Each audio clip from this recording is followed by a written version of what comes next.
مسیح کے زندہ اور جلالی نام میں سب کو سلام۔ خدا کا شکر کرتے ہیں، خدا باپ کی تعریف کرتے ہیں، اس کے حضوری میں دعا کرتے ہیں کہ اے خداوند اسرائیل کے خدا جو تو کربیوں کے اوپر بیٹھا ہوا ہے، تو ہی اکیلا زمین کے سب سلطنتوں کا خدا ہے، تو ہی اکیلا آسمان اور زمین کو بنانے والا اور اس کا مالک ہے۔ خدا باپ ہم آپ کا شکر کرتے ہیں، ہمارا زندہ خداوند ہم سے کچھ نہیں چاہتا سوائے اس کے کہ ہم اس کی خوف کریں اور اس کی راہوں پہ چلیں، اس سے محبت رکھیں، اپنے سارے دل سے، اپنی ساری جان سے خداوند اپنے خدا کی بندگی کریں۔ پریز دی لارڈ۔ اور ہم اپنے خداوند کو کچھ بھی نہیں دے سکتے سوائے شکر گزاری کے۔ ہر گھڑی ہر پل ہم نے صرف اس کی شکر گزاری کرنا ہے اور اس کا خوف منانا ہے۔ پریز دی لارڈ۔ اور آج کے زندہ کلام کے لیے ہم دیکھیں گے جو امثال اس کا 3 باب اس کی 3 آیات میں یوں لکھا ہے کہ شفقت اور سچائی تجھ سے جدا نہ ہو، تو ان کو اپنے گلے کا توق بنا اور اپنے دل کی تختی پر لکھ لینا۔ پاک کلام پر جان پر خدا کی برکت ہو، خدا کا شکر ہو، خدا کی تعریف ہو۔ یہ آج کا کلام خاص طور پر نوجوانوں کی نصیحت کے لیے خدا انہیں کہتا ہے کہ اے میرے بیٹے، میری تعلیم کو فراموش نہ بلکہ تیرا دل میرے حکموں کو مانے، کیونکہ تو ان سے عمر کی درازی اور پیڑھی اور سلامتی حاصل کرے گا۔ آمین۔ اور جو اے میرے بیٹے جو گلے کی توق ہوگی وہ حکمت عمر رسیدہ پشت سے نو عمر پشت کو اور خصوصی والدین سے اولاد کو منتقل ہوتی ہے، اور زینت کا سیرا ہوگا۔ اور گلے کے لیے یہ جو استعمال کی جاتی ہے جیسے کہ خدا کے احکام یا تعلیم یا چمڑے کی خاص چیزیں جو بنا کر کلائیوں پر یا ماتھے پہ لگائی جاتی تھی، جیسے استثنا میں ہم دیکھتے ہیں اس کا 6 باب اس کی 8-9 میں ہے کہ اور تو نشان کے طور پر ان کو اپنے ہاتھ پر باندھ اور وہ تیری پیشانی پر ٹیکوں کی مانند ہوگی، اور تو ان کو اپنے گھر کی چوکھٹوں اور اپنے پھاٹکوں پر لگانا۔ آمین۔ یہ ہم کلام میں سے دیکھ لیں کہ کس طرح ہے، اور رشتوں کی گہرائی کا احساس لفظوں سے نہیں برتاؤ اور رویوں سے ہوتا ہے جو نسل در نسل چلتا ہے۔ پریز دی لارڈ۔ شفقت اور سچائی خدا کہتا ہے دل کی تختی پر لکھ لو، اسے یہاں لکھ لو، جیسے پرانے زمانے میں ہم نے ابھی پڑھا استثنا میں کہ کس طرح لکھا جاتا تھا، اور آج بھی کس طرح ہم اس کے ساتھ چل سکتے ہیں، وہی خدا کے وعدوں کے ساتھ، وہی کلام کی قدرت کو لے کر۔ دل کے بارے میں یہ عقیدہ تھا کہ اس مقام سے ارادہ مضبوط اور کامزند ہوتا ہے، دل میں جو بات بیٹھ جاتی وہ دل سے نکلتی نہیں۔ آج بھی ہم اس قسم کے معاملات استعمال کرتے ہیں، مثلا دل میں خیال کر لینا یا بات یا نصیحت دل پر نقش کر دینا۔ کئی ہوتے ہیں نا کہ ایسے سخت دل ہوتے ہیں، وہ اپنے دل سے کسی کو نہ معاف کرتے ہیں نہ ان کی غلطیوں کو بھولتے ہیں، وہ ہمیشہ وہ آگے ہی رکھتے ہیں کہ نہیں فلاں اس نے میرے ساتھ ایسا کیا، یہ کیا وہ۔ لیکن خدا کا زندہ کلام ہمیں یہ سکھاتا ہے کہ جو اچھی باتیں ہیں اسے اپنے دل میں لکھ لینا، اور وہی ہم سب کی راہ کی رہنمائی کرے گا۔ دانا بن اور خدا کی تعلیم کی فرما برداری کرنا ہے، صرف اس راہ پر چلنا ہے جہاں خدا ہمیں کہہ رہا ہے کہ اسی راہ پہ چل کے ہم نے اپنی راہوں کو کامل کرنا ہے۔ پریز دی لارڈ۔ عزت جتنی دو گے محبت اتنی گہری ہوگی۔ عزت کے بغیر محبت کا کوئی وجود نہیں، کیونکہ رشتے کوئی بھی ہو عزت کے بغیر نہیں بنتے۔ ہمیں اپنے آپ کو ان بندھنوں میں، خدا کے بندھنوں میں باندھنا ہے، اس باپ کی جو خود کہتا ہے تو میری عزت کرے گا تو میں تیری عزت کروں گا۔ اسی طرح کلام مقدس میں لکھا ہے کیونکہ جو برائی کرتا ہے وہ اپنی برائی کا بدلہ پائے گا۔ وہاں کسی کی طرفداری نہیں۔ کہاں پر؟ خدا کے پاس۔ جیسے کرنا ہے ویسے ہی ہمیں رزلٹ ملنا ہے۔ رحم دل اپنی جان کے ساتھ نیکی کرتا ہے، لیکن بے رحم اپنے جسم کو دکھ دیتا ہے۔ دیکھتے ہیں جو لوگ نشہ کرتے ہیں، پتہ ہے کہ خدا یہ اپنے جسم کو تکلیف دیتا ہے، یہ گناہ ہے، لیکن وہ بار بار یہ غلطی کرتے ہیں کیونکہ وہ اپنے آپ سے محبت نہیں کرتے۔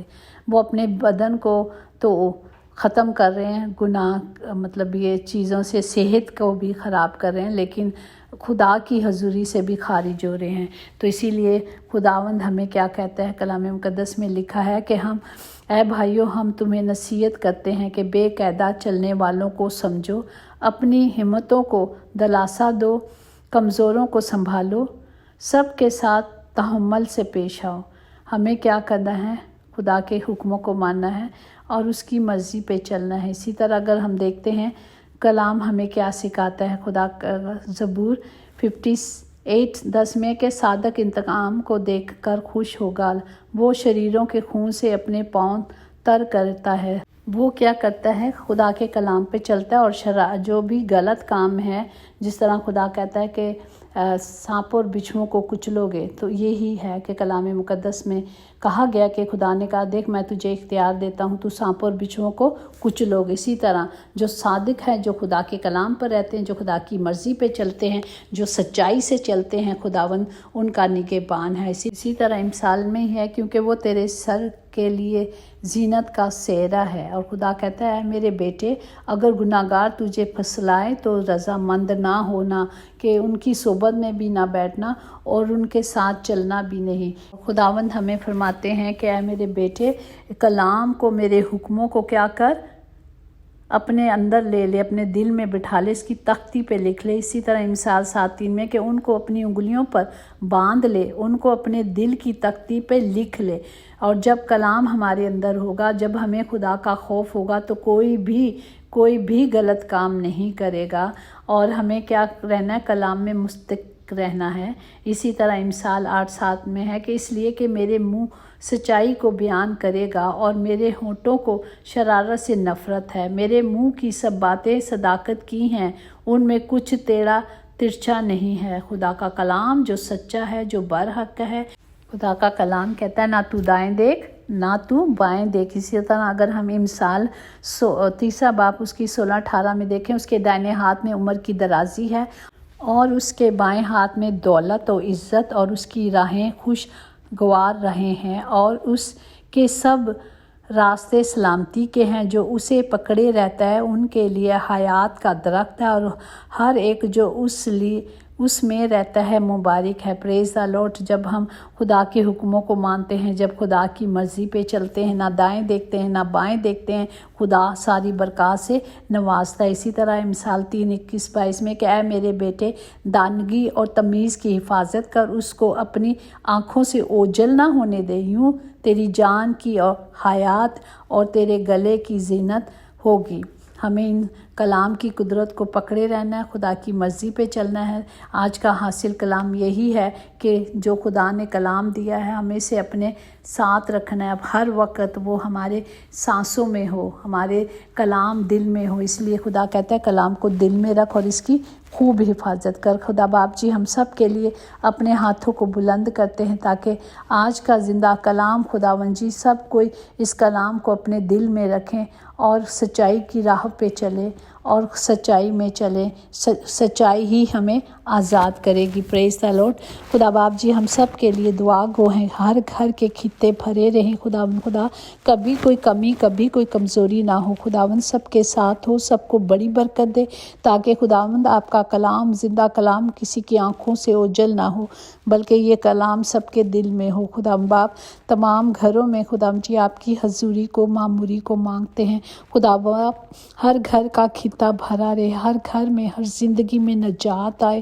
خداوند سب کو برکت دے، اور سب کے لیے خدا باپ ہم مل کر برکت کو مانگتے اور برکت دیتے ہیں، کیونکہ آپ نے کہا ایک دوسرے کے لیے برکت چاہو۔ خداوند تمام لوگوں کے لیے جتنے بھی آج ہاسپٹل یا گھروں میں بیمار ہے، خداوند جی شفا کو بولتے ہیں، کیونکہ یسوع شافی ہے اور اسی کے نام میں شفا ہے۔ باپ سب کو شفا دے تاکہ ہر زبان آپ کا اقرار کرے۔ یسوع کے نام سے ہم سب مانگتے اور پاتے ہیں، کیونکہ آپ نے کہا جو کچھ میرے باپ سے، میرے نام سے مانگو گے میں تمہیں دوں گا۔